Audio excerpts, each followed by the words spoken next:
Welcome, everybody, to Midday Magazine for this Tuesday, November 5th, 2024. Have your host, James J. Malouf here. And today, in part two, we're going to speak with some of our favorite people. We have the Southwood County Ymca in. First, we have Tracy Vruwink with us. Tracy, always good to see you. You as well. Thanks for being here. And we brought a new friend. We have Crissy Heath with us, a child care worker over at our Y. Crissy, thanks for being here. You're welcome. I appreciate the time. Thank you. We haven't gotten a chance to break you in yet here, so appreciate you being here and talk about some of these events we have coming up. Looking forward to that. And we just want to start by thanking our good friends over at Tri-City Services. Connect with them for all your heating, air conditioning, and commercial refrigeration needs. We'll give you the information on how to do that in just a little bit, but a big thank you to Tri-City Services. And a huge thank you to our Southwood County Ymca. You guys are so good at not only listening to the community, but giving the community, things to do and things to look forward to and being a true hub for our community. One of the things that we appreciate is the attention to things like gift of warmth. And I think that's a pretty great place to be able to start, Tracy. Yep. So this started yesterday, actually, and it goes to November 11th. And we are collecting jackets, boots, gently used or brand new, hats, mittens, snow pants, pajamas, anything that can keep a child or an adult warm. You can drop them off in our childcare lobby or in our regular YMCA lobby, and we will drop them off at the Family Center on November 12th. I'm a big Adidas fan, and I'm not a name brand guy, but I like Adidas a lot. And I remember when my son was about, maybe a year old, and you're first starting to get shoes and stuff. I'm like, I'm going to get my kid a pair of Adidas. I spent $30-some on those shoes. Lasted a month. Yep. Like you just grew out of them so quick before they were even really broken in. Those are the kinds of things we're looking for. Yeah, and that's just it. Those are the kind of things that we could really use. We know how quickly kids grow out of stuff and everything, and that stuff is usually gently used or what have you. Absolutely. So those are the kind of things we could use. Not so much the things that you wouldn't even wear. Not so much that. Keeping that in mind, because that just, and I bring that up not to sound like dismissive, but so you guys have a lot on your plate already. We don't need clothing and different things that aren't really going to be able to be used. We greatly appreciate this community coming together and bringing these kind of items. When it comes to bringing these items, where should we bring them, Tracy? How can we figure that out? You can drop them off right at the front desk. There's a box in the lobby, and then in the child care, you'll have to push the buzzer to let us in, but we have a box in our lobby as well, and then we're just collecting everything, and then we'll drop them off at the Family Center when we get a collection. And I think it's noteworthy, too, that to people out there, the individuals that need these items are not necessarily what you might think in your head. They're your neighbors, they're your friends, they're your family, they're your coworkers. Some of the kids in our programs. Yeah, there's so many people out there that really use these items. And it's a great way to not only reuse these items and have them get some use out of them, but also know that you are doing that in your community. There are strangers out there walking around with the clothes that you were able to donate. And that's a feel-good, that's something that you can feel good on throughout the rest of the winter. Absolutely. And anything to keep us warm in winter helps. All those little things. It certainly goes. If it never snows. Yeah, yes, of course. Yeah, But raincoats might be a thing. It might maybe need more raincoats than winter jackets. We don't know, but we do know that Christmas is coming up quicker than we realize, and you guys were able to land a big get. Now, for us here at Midday Magazine, me and Pam have been trying for years to get Santa on the air, and we've so when we haven't had luck with that, we're like, well, let's see if we can get the Grinch. Let's see if we can get with no luck, none. Have not been able to land them. You guys were able to land getting the Grinch to come for breakfast. Absolutely. So on December 7th, that's the first Saturday, we are going to have breakfast with the Grinch from 8 to 11, and we will be in the Boys and Girls Club side of the YMCA. They've been kind enough to allow us to use their the area over the kitchen area? Yes. Yeah. So we will have pancakes and sausage.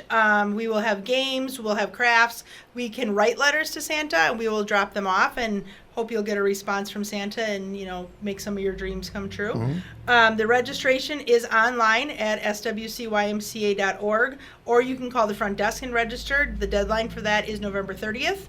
The fee is $10 per YMCA member or Boys and Girls Club member, and $15 per non-members. We will just gather, have a good time, have photos taken with the Grinch, just have fun. I see Cindy Lou Who is going to be there as well. Yes, that's she pretty will. cool. Yes, she will.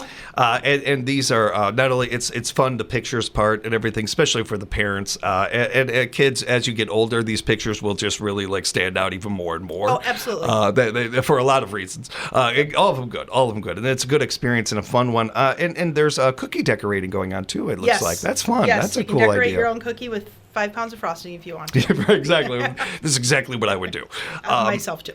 This is a fun one, and encourage people to mark their calendars for this Saturday, December 7th, 8 to 11. They will be having the breakfast with the Grinch. Be sure to make plans for that. It's going to be a fun event. We're looking forward to it. We'll be highlighting and talking about that more and more in our morning shows and different opportunities to make sure you guys get a good crowd. And the Grinch is a little bit happier that day. Maybe. Absolutely. His heart will grow 3 sizes. Nicely done. Nicely done. We got some other events coming up, too, that we wanted to touch on. So we are starting our YMCA Youth Basketball League, and so if you want to sign up a team, we want you to get in there. We are looking for basketball referees. You can contact Baxter at the Y, and he can hook you up with that. We generally have 2 to 4 games per night, Tuesdays and or Thursdays from January and February. We're also looking for lifeguards, lots of them. Mm-hmm. If you are interested in lifeguarding and helping other children learn how to swim and maybe teaching a class here and there, you can sign up for that. You can call in and talk to Marty. She can help you with that. And then, Crissy, I'll let you talk about the youth sports that are coming. Yeah, we got a lot of youth sports coming up, and I know how much this area loves these events. What do you got for us, Crissy? So we have micro sports. This program is for 3 to 5-year-olds with parent participation required. Wednesdays and Thursdays from 4:30 to 5:15. And the cost with that is $25 for a member, $40 for a non-member. Okay. We also have pickleball. For boys and girls, they'll learn how to play pickleball through drills and games. For grades kindergarten through 2nd, Tuesdays from 4:30 to 5:30. And grades 3 through 6, Tuesdays from 5:45 to 6:45. The cost with that is $35 per member and $50 for a non-member. We have a 1-day volleyball clinic. To come learn the fundamentals of volleyball, grades 3 through 6. And then we have a cornhole tournament. Oh, no, that one's passed. Okay.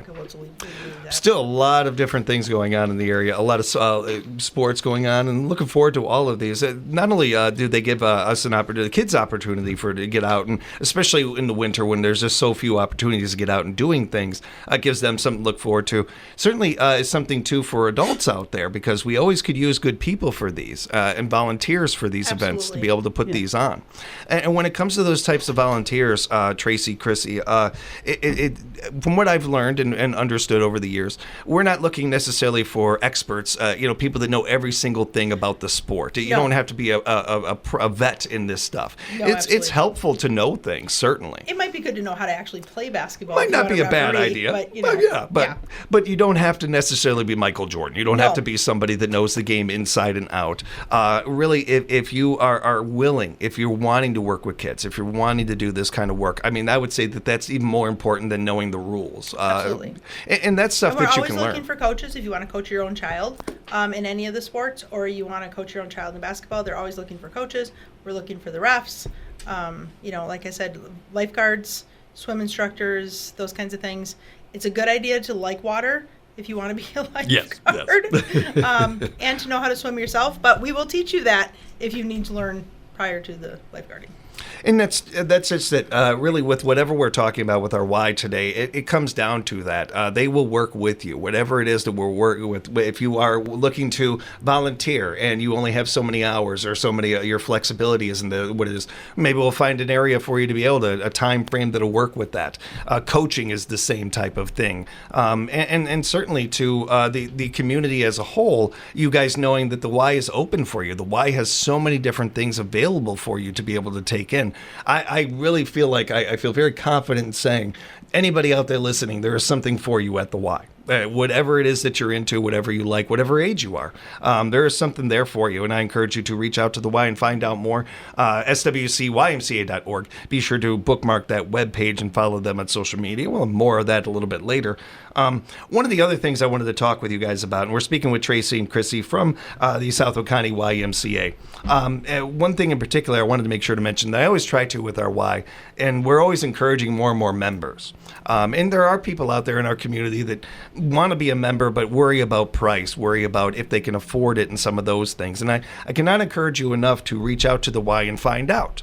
The Y wants to work with our community. They got to keep the lights on. That's important, but it's not a business. We're talking about a nonprofit, and we're talking about a place that wants it more and more people. If you are curious, if you would like to see, and well, maybe I can be a member of the Y. Reach out, find out. They will work with you. Anybody can be a member. Yeah. Anybody can be a member. We have a membership for all program. You just stop in, talk to the ladies at the front desk, and they'll be able to help you out. You might have to bring some proof of income to help them to decide, how much of a discount we can give or where that falls. But anybody at the front desk can help you with that, and everyone is welcome. I mean, you need a place to, just hang out because it's raining all day, and you need a day pass. Just come in and do that. You're more than welcome.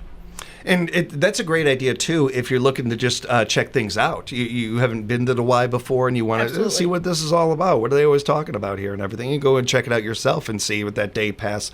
And I almost guarantee you make plans because you're going to be back. Oh, absolutely. Yeah. It is one of those You're places. You're going to find something to do. Yeah, there really is something for everybody. I can say that very confidently. And when it comes to the events that are going on there, keep in mind the library has, the Y has an amazing staff, a very creative staff. But a lot of these ideas oftentimes come from guests and come from people that are coming to the Y and the community itself. So if you have thoughts, if there's a class that you think would be really good for the Y, or a program that would be good, or something like that, reach out to the Y and pitch your ideas. They'd love to hear them. Yes, absolutely. I just want to jump back for 1 second, James. We had our Halloween at the Y event this last Friday. I wanted to know how that went. On the 25th, and it was a great event. We had 867 people attend, which is a huge part of the community. Wow. We were able to donate 675 pounds of food to the Focus group, which is the Feeding Our Communities with United Services here in Wisconsin Rapids. And so I just want to say thank you to the community for being supportive of that event. It was a really great turnout, and I hope that everybody attended had a really good time. Oh, it's so good to hear. I saw some great pictures. I saw some stuff on the Facebook page. It was really good. Fantastic costumes. It looked like a blast. Yeah, it looked like good. a really good time. I was actually going to ask to wrap up with that because I know that I'm a big Halloween guy. I love the opportunity for kids to have fun and wear their costumes out and everything. But the idea of attaching that, you could just have the event. But right. Something that our Y does that I appreciate so very much is using that opportunity to also not only help out those less fortunate, those that could really use that food, but also get another example for adults to show kids what it is to be an adult. Absolutely. All those little kids that attended with their parents and everything, they're there, they're having a good time. There's squirrel, they're all over the place. I would say, had half of the parents who came were in costumes. That's awesome. Yeah. Good on them. So, Good on them for absolutely. doing that. So everybody was dressing up. It was like, what was that I just saw? But there were a lot of really cool costumes. So they're not just seeing mom and dad can have a good time. Mom and dad can be fun and silly too, but they're also seeing mom and dad or whoever their guardian is donating food and what it is to be a part of a community, what it is to be an adult and everything. So it's a great opportunity for that. And here they don't even see that. They don't even notice that. Maybe it's subconscious or whatever it is, but they're there to have a good time while also doing that. It's something our Y does very well, combining those worlds. I really do appreciate that. Crissy, I was wondering if you wouldn't mind. I see that your focus is childcare. Yes. So you haven't been with us yet. When did you start at the Y? So I have been at the Y for 10 years as a childcare teacher. And then recently in July, I became the associate childcare director. Cool. Congratulations for one. And that's cool. So this is something you've been doing for a long time. You have a passion for. I do, yes. Right on. We need more people like that in this, and that's really cool to hear. So, Crissy, I'm curious. So, what are some of the services you guys do over there? So we do licensed childcare. We have several classrooms from infant through school age.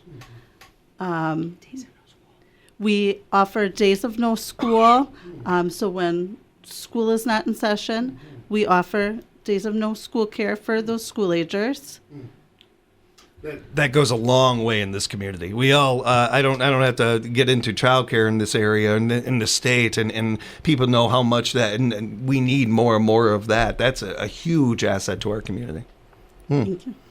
And being able to deal with a wide range of age of kids, that's not something everybody can do. I mean, I have a lot of friends that are teachers, and they teach a specific age for a reason, like that. I admire that. That's good. Does that also? I imagine that also, though, is part of what brings you to the job.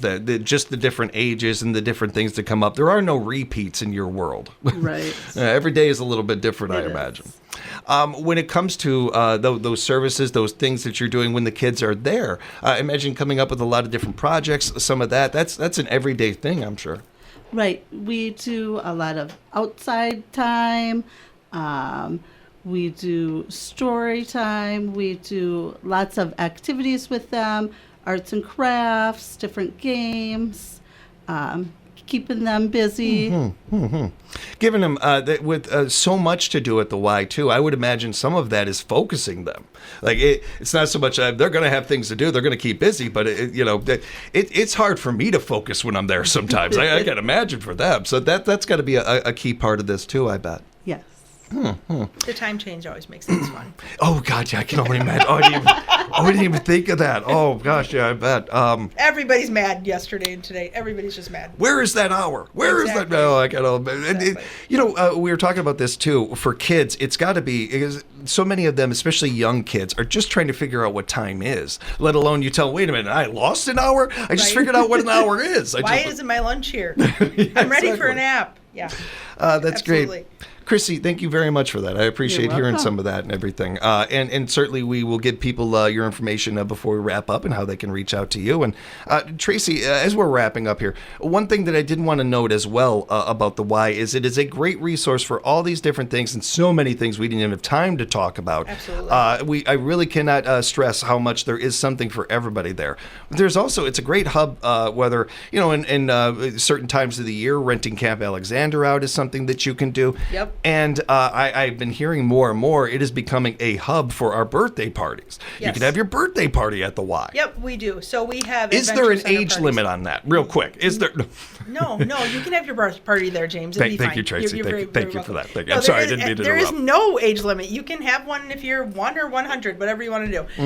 We have Adventure Center parties where you can rent the Adventure Center, and then you get one of the rooms next to it to have your cake and open presents and things. And then we have pool parties, so they can swim and they can have that, and then they can go in the other room that comes with that, the kitchen, and they can open gifts and things like that in there. So yeah, birthday parties are all the time, and we have multiples of them on the weekends. So you just have to call the front desk and talk to Vicki, and she can help you take care of that. And it sounds like something with the popularity of that, you want to get in on that. You want to get that Absolutely. reservation in soon. Yeah, you need to reserve ahead of time. Yeah, because just hey, I need to do a birthday party next week. That might not work. It might work out, but I'm not going to guarantee that. I don't want anybody to miss out on it, of course, but I think that's such a good problem to have. That's great to hear. That's good. We don't have enough places in our area like we used to when we were kids or anything to be able to host these things. It's a really cool idea for the Y and really great for the community. It's another one of the extensions of things you guys do over there for everything that I think anybody out there knows about your local YMCA. There are so many things that our local Southwood County YMCA does that I think are above and beyond, whether it's here, it's in other locations. Just really appreciate what you guys do so very much. And again, there's so much more that we haven't even gotten a chance to discuss. There's things all over. Go to our website, swcymca.org, and you can just click on our webpage, and it will give you the many millions of things that are going on there. Times, pricing, what's free, what's not, what's included in your membership, anything. And if you have any questions, you can just call the front desk, and they can absolutely help you out with anything. And is that where to go to send people for information for either of you? Just send them to the front desk there? Yeah, the front desk will guide you to wherever you need to go. That front desk number is 715-818-9622. That is 715-818-9622. You can find our Y at 601 West Grand Avenue. You can't miss it. You're going down the road. You're going to see that beautiful big building right away. And encourage you to attend. Encourage you to get on over there. Check out the Y, especially if you haven't done so before, and see all the great things that they have to offer to you and yours. And be a part of these events when they're coming up. Make plans for them and be a part of your Y. Support those that support us and support this community like our Southwood County YMCA does. Tracy, Crissy, thank you so much for the time. Yes, thank you. We Thank appreciate you. it. And a special big thank you shout out to our friends at Tri-City Services. Contacted with them for all your heating, air conditioning, and commercial needs. You can reach them at 715-423-5840. That is 715-423-5840. Their Marshfield phone number, 715-387-4000, 387-4000. Reach out to them for all your needs. And remember their location, 3019 West Wisconsin 73, right here in Wisconsin Rapids. We'll have more Midday Magazine for you coming up at 97.5 FM, 1320 AM, WFHR. We are locally grown radio.